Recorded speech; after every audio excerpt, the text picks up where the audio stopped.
Dirigeant omniscient, le mythe. Nous ne savons si ce dirigeant a pu exister. Je ne le pense pas.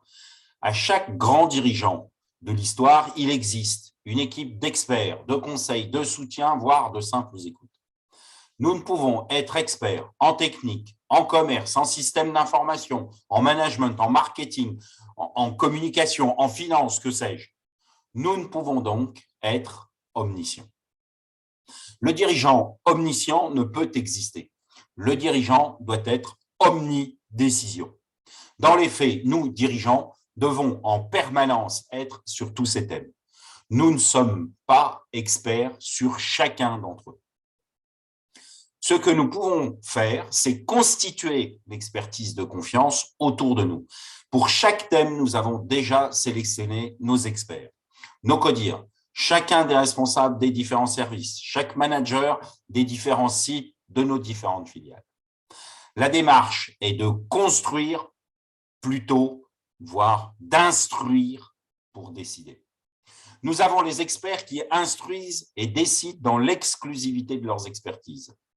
Nous avons nos managers qui instruisent et décident dans leur propre contexte à la lumière des travaux et des contributions de chacun. Et nous, dirigeants, nous nous devons de décider dès que cela concerne ou impacte l'ensemble, concernant les grands actes stratégiques, concernant les changements de cap ou tout simplement la poursuite, bien que les contextes ne soient pas totalement favorables. Décider par beau temps, c'est très simple. Nous nous révélons par la tempête, dans la tempête. Alors, comment décider, comment trancher, comment voir pour conduire l'ensemble sur la bonne voie? Le dirigeant doit être omnidécision.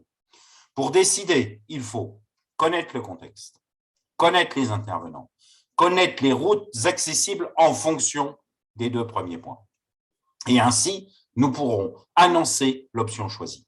Connaître le contexte et en être certain. Seuls les experts des différents métiers, des différentes spécificités peuvent construire les solutions, des solutions envisageables. Il est par ailleurs très important d'avoir pris le temps de construire une certaine confiance entre eux et nous. Ils doivent défricher le terrain des connaissances. Notre rôle est de concaténer chacune des expertises, techniques, commerce, marketing, communication, finance, pour construire les options possibles, accessibles. Deuxième point, connaître les intervenants. Bien évidemment, il s'agit des personnes en externe comme en interne. Nos managers de terrain sont les mieux placés pour nous instruire de chacun des collaborateurs impactés et bien évidemment pour la plupart de nos relations externes aussi. De même que pour nos experts, la confiance réciproque est de rigueur et doit être construite au plus tôt. Troisième point, connaître les routes accessibles en fonction des deux premiers points. Une fois fait ces inventaires les plus exhaustifs possibles dans le temps imparti, nous connaissons dans les meilleures conditions possibles les tenants et les aboutissants de chaque option. C'est à nous de choisir l'option. En fonction de nos comportements personnels, la démarche n'est pas la même. Quelques-uns d'entre nous présentent la décision avant même la fin des inventaires précédents. Le « j'assume » permet de conduire les équipes avec la certitude. Pourquoi s'entourer d'autant d'experts, si ce n'est pas pour les écouter? L'urgence, ce n'est pas toujours immédiatement.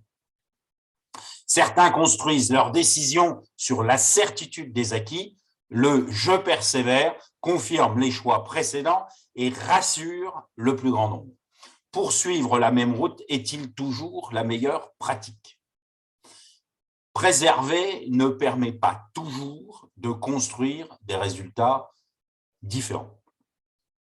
Un autre modèle encore conçoit chaque décision sur la juste application de la règle de l'expertise. Le « j'applique » assure des bases certaines aux actions à venir.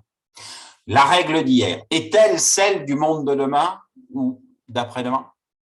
Le cadre enferme parfois les contributions. D'autres rechercheront la décision la plus consensuelle possible. Le « j'écoute » donne l'opportunité à chacun de porter sa contribution, son expertise. Le consensus est-il la seule solution? L'accord de tous n'est pas une preuve de qualité. Choisir, c'est renoncer, donc renoncer à l'écoute de quelques-uns, c'est parfois décider. Chaque dirigeant peut douter et doute. Il nous aide, ce doute nous aide à construire. Être dirigeant, c'est aussi décider du timing de la décision. À très bientôt sur le terrain, à votre disposition.